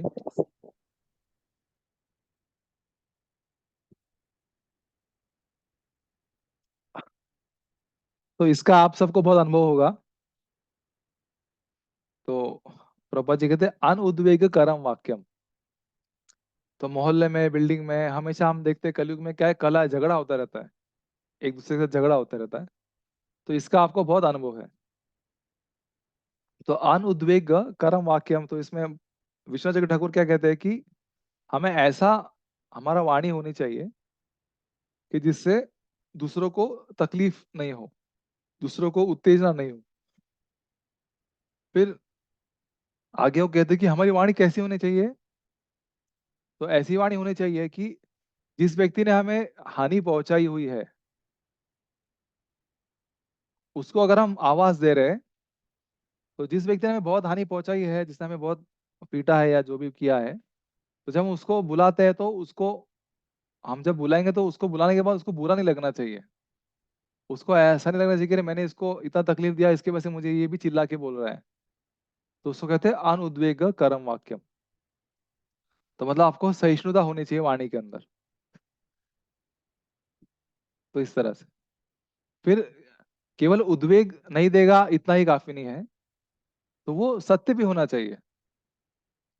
तो अनुद्वेग कर्म वाक्यम सत्यम, तो सत्य भी होना चाहिए। तो ऐसा नहीं कि झूठ बोल रहे हैं, तो सत्य होना चाहिए। लेकिन कैसा सत्य होना चाहिए, तो वेदों से प्रमाणित। तो इसलिए फिर आपको सिर्फ सत्य बोलना, लेकिन उसको प्रमाण भी उसको देना है। तो फिर आपकी वाणी क्या होगी, सत्वगुण में होगी। तीसरा है प्रिय। तो ऐसा चीज आपको बोलना है, इस तरह से आपको बोलना है कि जो सामने वाला व्यक्ति है उसको वो प्रिय लगे सुनने में, वो प्रसन्न हो जाए। ऐसा बलदेव विद्याभूषण जी कहते हैं। और विष्णु जागरूक कहते हैं कि प्रिय मतलब क्या, कि सामने वाला व्यक्ति उसको मान सके, ऐसा आपको बोलना चाहिए, उससे वह सहमत हो जाए, इस प्रकार से आपको उसको प्रस्तुत करना चाहिए वाणी को। उसको कहते हैं प्रिय। फिर अगला है हितम। तो प्यार से बोला, सच बोला, प्रिय रूप से बोला, लेकिन वो कुछ काम का ही नहीं है, तो उसका कुछ फायदा नहीं, तो उसे हितम। तो इसलिए क्या कि जो व्यक्ति इसको सुन रहा है तो उससे उसका फायदा होना चाहिए। तो अगर आपकी वाणी इस चार गुणों से लिप्त है या चार गुणों से युक्त है, तो ही जो है आपकी वाणी जो है वो सत्वगुण में है। और साथ साथ प्रभुपाद जी कह रहे हैं या भगवान कह रहे हैं कि स्वाध्याय अभ्यासनम चैव। तो जो हमारा वेदों का पठन हम कर रहे हैं, अभी हम श्लोक का उच्चारण कर रहे हैं, तो ये क्या हो गया, स्वाध्याय अभ्यासनम। तो जो वेदों के श्लोक है उनका उच्चारण करना अपने जीवा द्वारा।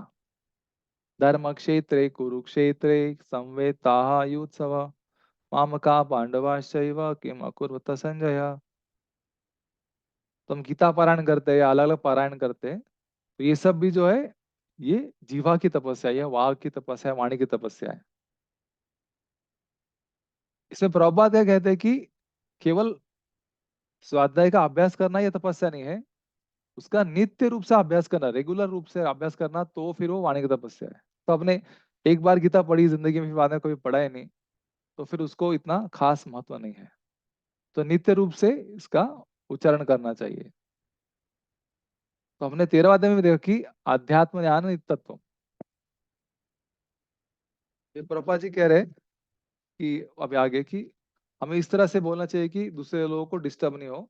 तो उदाहरण देते जैसे जो शिक्षक है, तो शिक्षक अपने विद्यार्थियों को कुछ निर्देशन देने के लिए वो बोल सकता है, लेकिन जो व्यक्ति उनके विद्यार्थी नहीं है, तो उनको उनको उसने उन्होंने ऐसा बात करना चाहिए कि उनको भी बुरा नहीं लगे। तो जो व्यक्ति विद्यार्थी नहीं है, तो उनको भी अगर हम बोलेंगे तो उनको ऐसा बोलना चाहिए कि उनको बुरा नहीं लगना चाहिए। लेकिन जो विद्यार्थी अपने विद्यार्थी खुद के, उनको आप थोड़ा कड़क रूप से बोल सकते हैं। तो ये हो गया वाणी की तपस्या। फिर आगे प्रभुपाद कहते हैं कि केवल आप शिक्षक है और वो आपके विद्यार्थी, तो इसका मतलब ये नहीं कि आप कुछ भी अनाप शनाप बोले। तो इसलिए प्रभुपाद जी यहाँ पर कह रहे हैं कि हमें केवल आध्यात्मिक चीजों को ही बोलना चाहिए, और जो भी चीज आप बोल रहे हैं आध्यात्मिक चीज है, तो उसको हमें शास्त्रों के प्रमाण से उसको स्थापित या सिद्ध स्थापित करना चाहिए, प्रतिष्ठित करना चाहिए। तो जब भी आप कुछ चीज कहते हैं तो वो आध्यात्मिक होनी चाहिए और उसको शास्त्र सम्मत होना चाहिए, और उसको आपको प्रमाण भी देना चाहिए कि यहाँ पर भगवता में ऐसा कहा गया है, ऐसा प्रपद कहते हैं। फिर साथ साथ वो सुनने के लिए बहुत ही प्रिय और मधुर होना चाहिए। तो ऐसा अगर हम आध्यात्मिक चर्चा करेंगे, प्रपद जी कह रहे हैं, तो फिर जो सर्वोत्तम फायदा है, सर्वोत्तम बेनिफिट होगा पूरे मानव समाज को। प्रभा जी कहते हैं कि वैदिक ग्रंथों का अनंत जो है, अ, तो वैदिक ग्रंथ बहुत अनंत रूप से है, और उनका जो स्टॉक है या संचय वो बहुत ही बड़ा है। तो हर एक व्यक्ति को उसको पढ़ना चाहिए, तो फिर आपका वाणी का तपस्या होगा। और अभी आखिरी, मन का तपस्या।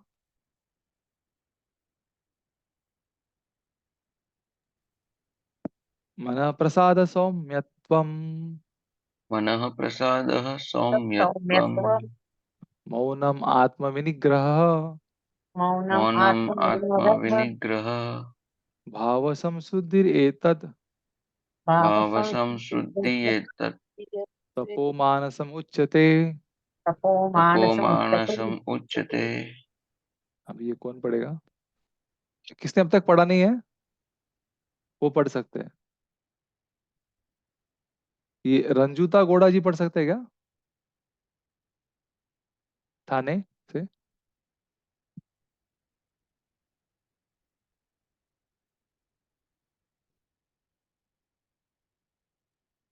मैं पढ़ूं प्रभु जी? हाँ पढ़िए माता जी। हरे कृष्ण। तथा संतोष, सरलता, गंभीरता, आत्म संयम एवं जीवन की शुद्धि, ये मन की तपस्याएं हैं। हाँ यस माता जी। तो अभी मन की तपस्या तो सबसे बड़ी कठिन तपस्या, तो सबसे बड़ा मन, इसलिए अब इसको आखिरी में भगवान ने बताया, पहले शरीर की करो, फिर वाणी की करो, फिर बाद में मन की करो। तो जितना या जितनी चीजें सूक्ष्म होती है उतनी उनकी तपस्या कठिन होती है। फिर मन से भी अधिक तपस्या है अहंकार की। तो अभी हम तीन ही देख रहे हैं। तो मन प्रसाद सौम्यत्वम, तो इसलिए अगर हमें मन को सात्विक गुण में लाना है तो सबसे पहले शुद्धता, तो मन को हमें शुद्ध रखना चाहिए। तो यहाँ पर बलदेव देवस्वामी जी कहते हैं कि जब भी हम कोई इंद्रिय विषय की वस्तु देखते हैं तो हमारा मन विचलित हो जाता है। तो इसलिए हमें मन को इस तरह से प्रशिक्षित करना चाहिए कि हमें जो भोग विषय की वस्तु है उसका ध्यान नहीं आए। तो प्रभुपाद यहाँ पर कहते हैं कि मन की शांतता या मन की सेटिस्फैक्शन, मन का संतोष, ये पहला गुण है। फिर दूसरा है सौम्यत्वम, तो मतलब जेंटलनेस या सौम्यता। तो जो हमारा मन है वो सौम्य होना चाहिए, मतलब क्या, बलदेव दर्शन कहते हैं कि हर एक का वो हित चाहता हो ऐसा। तो उसमें कोई भी किसी भी प्रकार की क्रूरता नहीं होनी चाहिए कि दूसरे का द्वेष करे, दूसरों को हानि पहुंचे और खुद का फायदा करे, तो ऐसा उसमें नहीं होना चाहिए। तो उसको कहते हैं सौम्यत्वम। तो प्रभा जी कहते हैं कि सरलता, मतलब दूसरे के जो अपना विरोधी व्यक्ति उसकी तरफ हमें कोई द्वेष भावना या डुअलिटी या द्वंद्व नहीं दिखाना चाहिए। तो मेरे लिए कुछ अलग, उसके लिए कुछ अलग, ऐसा जो स्वभाव है तो वो सौम्यत्वम नहीं है, इस तरह से। फिर अगला है मौनम। तो कोई बोलेगा मौनम क्या, मन तो कुछ बोलता ही नहीं है। तो यहाँ पर मौनम का अर्थ है कि बलदेव भूषण जी कहते हैं कि आत्मा का चिंतन। तो इसलिए हमारा जो मन है तो उसका हमें मौन का जो है यत्न करना चाहिए, मौन का प्रयास करना चाहिए, प्रशिक्षण करना चाहिए। मतलब क्या कि हमेशा हमें आत्मा के बारे में सोचना चाहिए कि कैसा मेरा भक्ति में प्रगति हो, कैसा मेरा आध्यात्मिक उन्नति हो। तो जब मन ऐसा विचार करता है तब उसको कहते हैं मौनम। तो इसका मतलब ये नहीं कि मुंह से बोलना नहीं है, लेकिन हमें अगर बोलेंगे तो सिर्फ भगवान कृष्ण के बारे में या भक्ति के बारे में बोलना है या आध्यात्मिक उन्नति के बारे में ही बोलना है। और प्रॉपर उसको ट्रांसलेट करते हैं ग्रेविटी करके या गंभीरता। तो इसलिए गंभीरता भी जो है वो भी बहुत बड़ा गुण है। अगर आप गंभीरता से कोई भी कार्य करेंगे तो फिर आपका मन जो है वो भी तपस्या में लग जाएगा। तो इसलिए आपको प्रजल्प नहीं करना है, इसका अर्थ ऐसा होता है। तो जो भी चीज जरूरी नहीं है उसको बोलना नहीं है, प्रजल्प नहीं करना है या विचार नहीं करना है, फालतू का विचार, तो उसको कहते हैं ग्रेविटी, गंभीरता। और चौथा है आत्मविनिग्रह, मतलब हमारा जो मन है उसका हमें नियंत्रण में करना है। किससे? जो इंद्रिय के विषय विषय भोग विषय है, जैसे हमारे जीवा है उसको अलग अलग चीजें खानी है, हमारे आंखों को अलग अलग चीजें द्रव्य दृश्य देखने हैं, फिर कानों को अच्छा अच्छा भौतिक संगीत सुना है। तो इससे हमें प्रयास करना चाहिए कि हम उससे हमारे मन को दूर लेके आए या फिर उसको हम भगवान की सेवा में लगाए। तो उसको कहते हैं आत्मनिग्रह। तो प्रभुपाद कहते हैं सेल्फ कंट्रोल या खुद के ऊपर नियंत्रण। तो खुद खुद के ऊपर नियंत्रण मतलब ही क्या? तो हम जो है हम किससे बने हैं? इंद्रियों से बने हुए हैं। तो खुद के ऊपर नियंत्रण मतलब ही इंद्रियों के ऊपर नियंत्रण। इंद्रियों के ऊपर नियंत्रण मतलब इंद्रिय तो मरी हुई है, इंद्रियों को तो मन चला रहा है, इसलिए मन के ऊपर नियंत्रण, इस तरह से उसको समझ सकते हैं। फिर पांचवा गुण है कि भाव समशुद्धि। तो मतलब क्या कि हमारे अस्तित्व का शुद्धिकरण करना, हमारे अस्तित्व का शुद्धिकरण करना। तो मतलब क्या कि जो हमारा दिल है या हृदय है उसको शुद्ध करना। तो हमने पिछले हफ्ते में देखा था कि जो हमारा हृदय है, तो हृदय में चार चीजें हैं, सिर्फ हृदय नहीं है। तो उसको कहते हैं अंतःकरण। तो अंतःकरण को शुद्ध करना मतलब क्या? मन को शुद्ध करना, बुद्धि को शुद्ध करना, अहंकार को शुद्ध करना और चित्त को शुद्ध करना। तभी जब हम इन चारों चीजों को शुद्ध करें तभी हमारा जो है मन शुद्ध होगा, या हमारा भाव या हमारा जो अस्तित्व है वो शुद्ध होगा।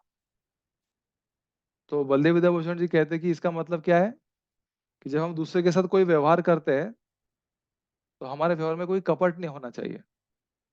अगर हम कपट मुक्त व्यवहार करते हैं तो फिर हमारा हृदय शुद्ध होगा। या फिर अगर हम हमारा हृदय शुद्ध है तो फिर हम कपटपूर्ण व्यवहार नहीं करेंगे, हम सरल व्यवहार करेंगे। तो ऐसा आचार्यगण कहते हैं। अब इसमें प्रभुपाद बहुत चीजें कहते हैं, बहुत सारी चीजें कहते हैं, वो हम देखेंगे।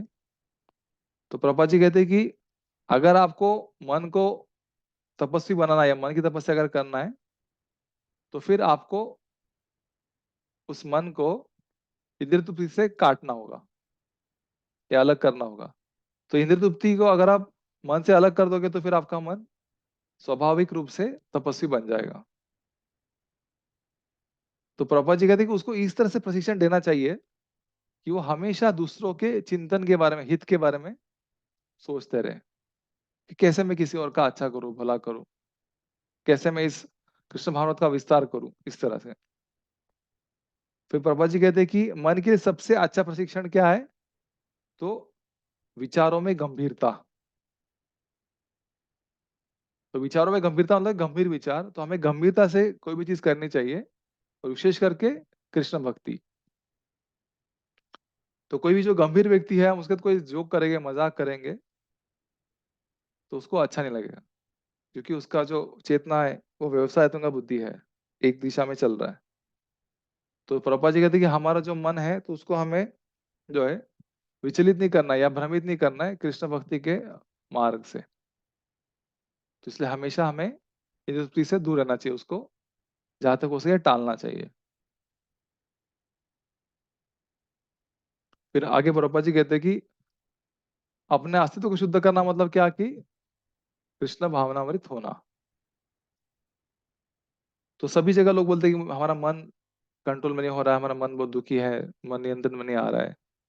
तो प्रभुपाद जी इसमें उसका उत्तर बता रहे हैं कि अगर आपके मन को नियंत्रण करना है, अगर आपको मानसिक शांति चाहिए, संतोष चाहिए, तो उसके लिए केवल एक ही उपाय है कि हमें मन को इंद्रिय विषय या भोग विषय के विचारों से दूर लेके जाना है। तो ही मन हमारा जो है वो संतोषी रहेगा, समाधानी रहेगा।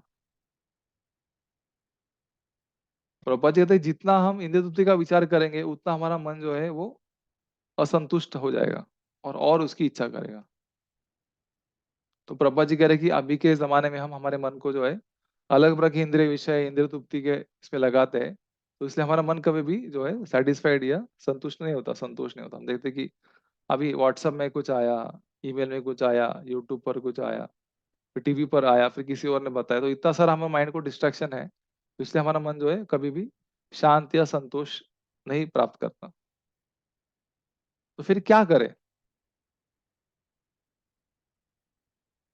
तो प्रभुपाद उसका समाधान देते हैं।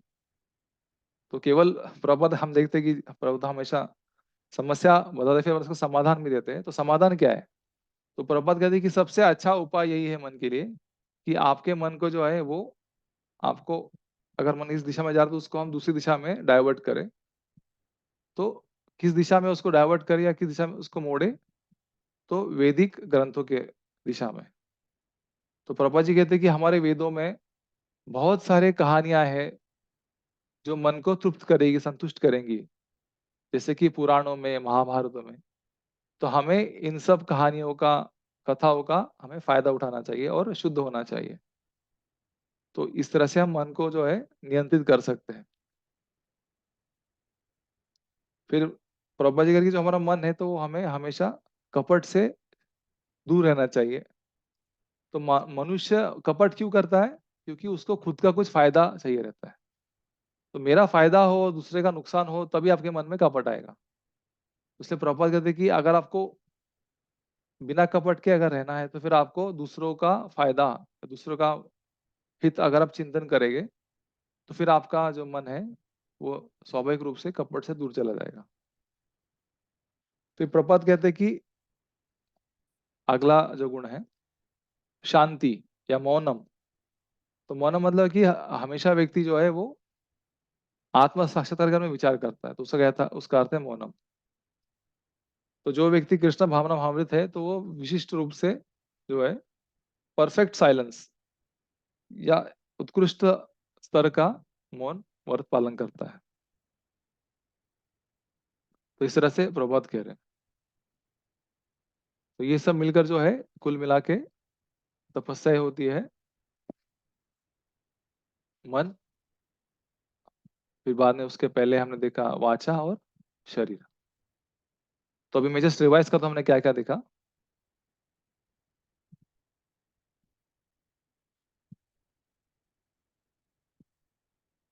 तो हमने देखा 7वें श्लोक में कि 3 प्रकार के गुण हैं और उस गुण के अलग अलग रंग हैं। तो उस तरह से जो आहार है उसमें भी अलग अलग प्रकार के आहार है, सत्वगुण, रजोगुण, तमोगुण।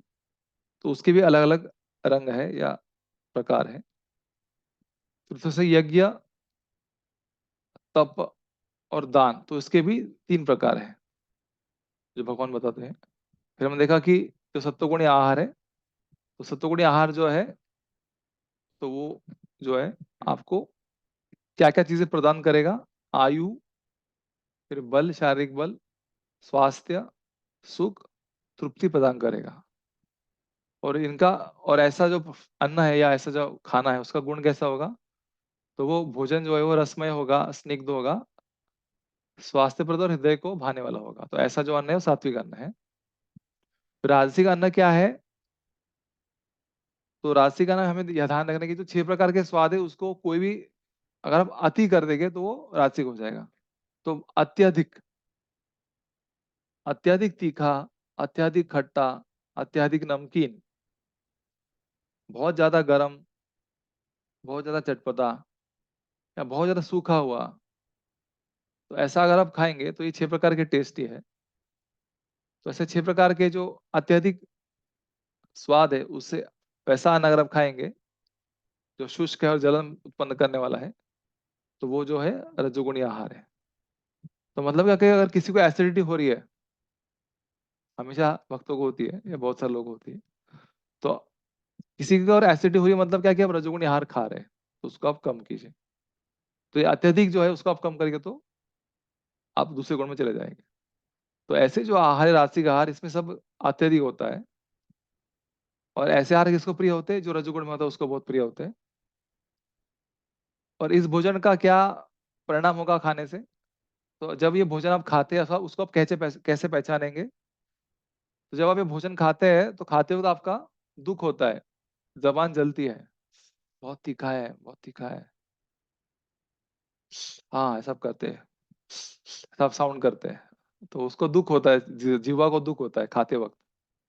फिर खाने के बाद ओ मेरा पेट में जाना है, तो शोक होता है खाने के बाद, क्यों मैंने खाया, अभी मुझे दस्त हो गए, या मुझे एसिडिटी हो गया, या नींद नहीं हो रही। तो खाने के बाद तुरंत अगले दिन आपको शोक होता है, और फिर कुछ महीनों बाद, कुछ साल बाद इससे आपको रोग हो जाता है, भयानक रोग हो जाता है।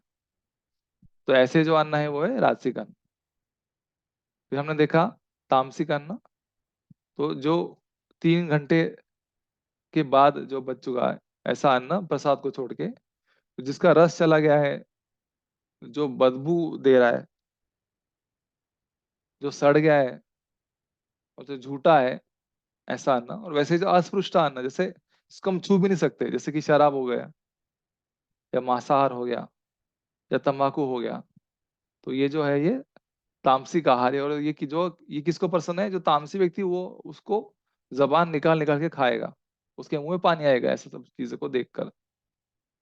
तो अगर ऐसी चीजें देखकर किसी के जबान में पानी आ रहा है, तो आपको क्या जानना चाहिए? कि वो व्यक्ति तमोगुण में है, तो हमको उससे दूर रहना चाहिए। फिर अगला 11वें श्लोक में देखा कि सात्विक यज्ञ, तो उसमें हम देखते हैं सात्विक और सत्वगुण कोई भी चीज है तो उसमें शास्त्र आना चाहिए, शास्त्र के अनुसार होना चाहिए, लोगों का फायदा होना चाहिए, फल की इच्छा नहीं होनी चाहिए। फिर रजोगुण से जो यज्ञ है, तो उसमें मेरा फायदा क्या होगा? तो इसमें भौतिक लाभ और अभिमान, गर्व कि मैंने ये किया है, तो ये है राजसी यज्ञ। इसमें हमें कुछ रिटर्न में मिलना चाहिए, ऐसा भी हमारा उद्देश्य होता है। फिर हमने 13वां देखा कि बिना विधि के, बिना दान के, बिना प्रसाद वितरण के, बिना योग्य मंत्र के उच्चारण से जो किया जाता है, तो वो जो है यज्ञ तामसिक होता है। फिर हमने देखा कि जो सत्वगुणी, रजोगुण, तमोगुणी में तपस्या भी होती है। तो सत्वगुण तपस्या में 3 श्लोक बताए। तो तपस्या हमेशा 3 चीजों की होती है, हमने देखा, एक शरीर की, एक वाणी की, और एक मन की। तो इसमें बताया गया शरीर की तपस्या क्या है, सत्वगुणी। तो ब्राह्मण, परमेश्वर जो भी बड़े हैं और विद्वान है, उनकी पूजा करना, साथ साथ सरलता, शुद्धता, ब्रह्मचर्य और अहिंसा, ये भावार्थ में दिया है। फिर वाणी की तपस्या, तो किसी दूसरे को कष्ट नहीं पहुंचाना वाणी द्वारा, जिसने आपको कष्ट पहुंचाया है फिर भी आप उसको वाणी द्वारा कष्ट मत पहुंचाइए, उसको सहन कीजिए, उसको कहते हैं अनुद्वेग कर्म वाक्य। फिर हमने सत्य बोलना, प्रिय बोलना, और हित होना चाहिए, तो फिर वो वाचा की तपस्या है। साथ साथ स्वाध्याय का अभ्यास करना, जो आप सब कर रहे हैं, तो वो वाणी की तपस्या है। फिर हमने देखा मन की तपस्या, तो हमें मन को सौम्य रखना चाहिए, दूसरों का चिंतन में लगाना चाहिए, खुद के ऊपर नियंत्रण रखना चाहिए, और हमारे जीवन को शुद्ध करना चाहिए, तो यह है मन की तपस्या। तो अभी इस तरह से अगले बार हम देखेंगे कि श्रद्धा जो है, तो वो भी है, तो अलग अलग प्रकार के उसमें है। तो दान अभी इसमें अगले आएगा। तो दान तपस्या जो अभी आएगी, तो अभी हमने सतोगुण तपस्या देखी, तो अभी 17वें श्लोक में हम देखेंगे रजोगुण तपस्या, तमोगुण तपस्या, तो ये हम कल देखेंगे। तो किसी को कोई प्रश्न या कोई डाउट है तो पूछ सकते हैं। एग्जाम कब होगी साधारण अंदाज डेट? एग्जाम अभी और 3 हफ्ते तो लगेगी माता जी। किती 3 हफ्ते? हाँ 18 म्हणजे 14-15 तारीख को हो जाएगी शायद। हाँ, मतलब अभी देखो, रविवार को हमारा ये जो है, इस रविवार को हमारा ये अध्याय खत्म हो जाएगा, कल हाँ 17वां अध्याय ना। फिर अगले 2 सैटरडे संडे में हमारा जो है 18वां अध्याय का आधा हो जाएगा और उसके अगले में फिर पूरा हो जाएगा इस तरह से। सेकंड वेग आएगा कि उनका। हम्म। हरे कृष्ण प्रभु जी। हरे कृष्णा। प्रभु जी, जैसे ये श्लोक में 3 घंटे पूर्व बना हुआ जो भोजन है, हम्म। तो उसमें एक आपने एक सेंटेंस और बोला था कि वो प्रसाद के अलावा, तो हम्म। अब अनअवॉइडेबल है ये आज के टाइम में 3 घंटे पहले मतलब से कम पीरियड में वो बना हुआ हम खा लें, हम्म। तो फिर वो क्या है, तो फिर तामसिक ही हुआ, यानी हम जानते हैं बट फिर भी हमें वही करना पड़ रहा है। भोग तो लगता है बट है तो वो टाइम मतलब 3 घंटे पुराना, तो इसको कैसे। हाँ, ये समझ अभी कैसा है कि जो अग्नि है तो वो उसका कार्य है जलाना। तो अभी वो छोटा बच्चा है या डिवोटी है नॉन डिवोटी, उसको जलाएगी वो। अगर वो सिद्ध डिवोटी उसको जलाएगी, जैसे प्रहलाद महाराज है। लेकिन मैं आपको बोल रहा हूँ, तो वैसे ये जो गुण है ये कार्य कर ही रहे। तो अगर आप 3 घंटा पुराना खाना खा रहे हैं तो आपके ऊपर वो तमोगुण का प्रभाव आएगा ही। तो अभी लेकिन आप प्रसाद अगर आप खा रहे हैं, फिर भी क्या है कि कोई भी चीज अगर उसको फ्रेश ही खाना चाहिए। तो अगर आप दिव्य स्तर पर हो तो फिर आपको तमोगुण मतलब 3 घंटे के बाद का प्रसाद भी आप खाएगा तो वो कुछ होगा नहीं। लेकिन कैसा है कि हम शारीरिक चेतना में हैं, तो इसलिए जो भगवान का प्रसाद है तो वो किस तरह से बना है, किसने अर्पण किया है, उस पर भी डिपेंड है कि कितना वो शुद्ध है। तो इसलिए मतलब प्रसाद है जो है वो हमेशा सत्वगुण ही रहेगा। लेकिन हमारी चेतना उस स्तर तक नहीं है, इसलिए हमें फिर वो उस हिसाब से असर करेगा।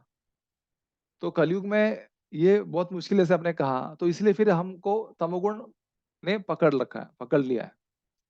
तो अगर हम फ्रेश सब्जी, फ्रेश फल खाएंगे जो ताजे है, तो हम भी हमेशा ताजे रहेंगे।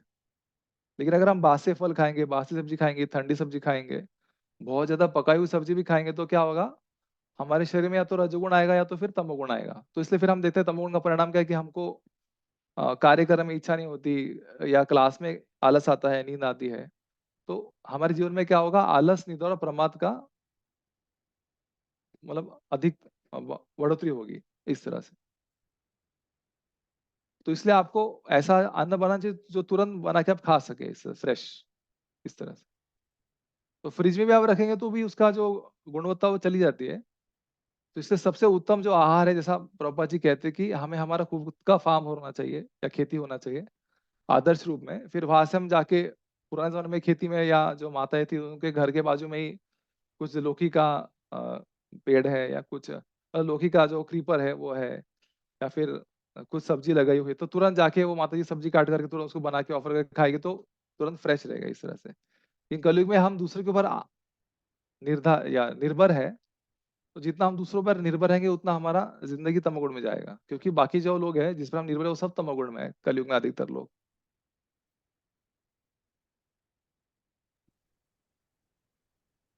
हाँ लेकिन प्रभु जी मतलब कुछ चीजें तो अवॉइड हो ही नहीं सकती, और इतना शुद्ध चेतना भी नहीं है, और प्रैक्टिस कोशिश ही कर रहे हैं प्रैक्टिस करने की, तो फिर मतलब लेकिन फिर भी ये इस तरीके से तमोगुण तो आएगा ही ना।